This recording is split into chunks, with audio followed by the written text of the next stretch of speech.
வணக்கம் தலைவா, அனைவருக்கும் இனிய வணக்கம். இன்றைக்கி நம்ம இந்த ஒரு வீடியோவில் இதை பற்றி பார்க்க போகிறோம் அப்படின்னு பார்த்தீங்கன்னா, டிஆர்பி மற்றும் பள்ளி கல்வித்துறையில் வந்திருக்க ஒரு சில முக்கியமான தகவல்களை இந்த ஒரு வீடியோவில் நம்ம பார்க்கலாம்.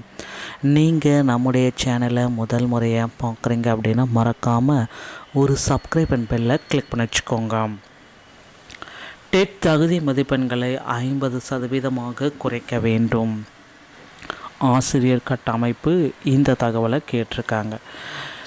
தமிழகத்தில் டெட் தேர்வு 3.75 லட்சம் விண்ணப்பதாரர்களுக்கு நடைபெற்றது. கட்டாப் மதிப்பெண்களை 50% குறைக்க ஆசிரியர்கள் கோரிக்கை. நிறைய ஆசிரியர்கள் இதை கோரிக்கை மையமாக வைத்திருக்காங்க. தமிழ்நாடு பட்டதாரி கூட்டமைப்பின் ஆசிரியர் தகுதி தேர்வின் டெட் தேர்ச்சி மதிப்பெண்ணை 55%இலிருந்து 50% குறைக்க வேண்டும் என்று தமிழக அரசை வலியுறுத்தியுள்ளது. ஒரு செய்தி. தமிழ்நாடு டெட் 2025 நவம்பர் 15 மற்றும் 16 தேதிகளில் நடைபெற்றது. 3.5 லட்சத்துக்கும் மேற்பட்ட தேர்வர்கள் தேர்வு எழுதியிருக்காங்க. அனுபவம் வாய்ந்த ஆசிரியர்களுக்கும் அவர்களின் பணிச்சுமை, வயது தொடர்பான காரணிகள், பள்ளி நடவடிக்கையின் தொடர்ச்சி மற்றும் தேர்வு முறையில் ஏற்படும் மாற்றங்கள் காரணமாக டெட் நடைமுறை சவால்களை உருவாக்கிறது. டிஎன்ஜிடிஎஃப் பொருளாளர் செயலாளர் பேட்ரிக் ராமன் கூறியதாவது, தகுதி மதிப்பெண்களை குறைக்குமாறு அரசாங்கத்தை வலியுறுத்தியிருக்கிறார். நிச்சயமாக அந்த தகுதி மதிப்பெண்கள் குறையுமா அப்படின்றது கேள்விக்குறியாக இருக்குங்க. பொது பிரிவுகளுக்கு டெட் மதிப்பெண்கள் தற்பொழுது 90%இலிருந்து 50% குறைக்க ஆசிரியர் கூட்டமைப்புகள் அழுத்தம் கொடுத்துருக்காங்க. 3.75 லட்சத்துக்கு அதிகமாக இந்த தேர்வை எழுதினர். ஆசிரியர் தமிழ்நாடு கூட்டமைப்பு தகுதி தேர்வுக்கு தற்பொழுது வயது வரம்பு மிக அதிகமாக இருப்பதாக வாதாடும் செஞ்சிட்ருக்காங்க. ஆசிரியர் தகுதி தேர்வு டெட் 2025 நவம்பர் 15-16 நடத்திய தேர்வை தற்காலிக விடைக்குறிப்பு எல்லாமே வெளியிட்டாங்க. ஆனால் இப்போ ஒரே ஒரு விஷயந்தான் நடந்துகிட்ருக்கு. தேர்வுக்கான கட்டா மதிப்பெண்ணை பொதுப்பிரிவு மாணவர்களுக்கு 90-50% குறைக்க வேண்டும் என்று அரசாங்கத்தை வலியுறுத்துகிறது.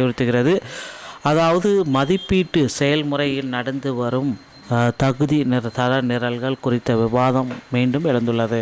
தகுதி, நியாயம் மற்றும் ஆசிரியர்களின் விண்ணப்பதாரர்கள் மீது விதிக்கப்படும் உயர் வரம்பு குறித்த தகவல்கள் கவனத்தை ஈர்க்கிறது. டிஎன் கட் ஆஃப் 50% குறைக்க வேண்டும் என்று கோரிக்கை டிஎன்ஜிடிஎஃப் மீண்டும் முன்வைத்திருக்காங்க. இதில் பார்த்திங்கன்னா தமிழகத்தில் 55%இருந்து 50% குறைச்சா 75 மார்க் எடுத்தாலே பாஸ். ஒரு வேட்பாளர் ஆசிரியர் பதவிகளுக்கு விண்ணப்பிக்க முடியுமா என்பதை மட்டுமே தீர்மானிக்கும் என்றும், தகுதி தேர்வுக்கு தற்பொழுது வயது வரம்பு விகிதாச்சாரத்தில் அதிகமாக உள்ளது என்று வாதாடப்படுகிறது.